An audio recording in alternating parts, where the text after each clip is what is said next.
cómo silenciar el sonido de las notificaciones en tablet Xiaomi. Si quieres silenciar las notificaciones, en este vídeo te voy a enseñar cómo puedes hacerlo.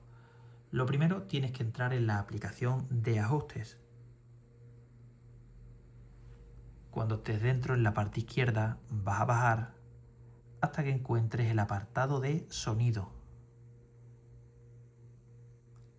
Cuando estés dentro de sonido, vas a buscar la barra de las notificaciones y simplemente deslizando hacia la izquierda, quiero que te fijes en esta campanita, se tacha, bueno, aquí arriba nos lo informa igualmente, y ya tendríamos silenciado el sonido de las notificaciones. Y así sería. Hasta la próxima.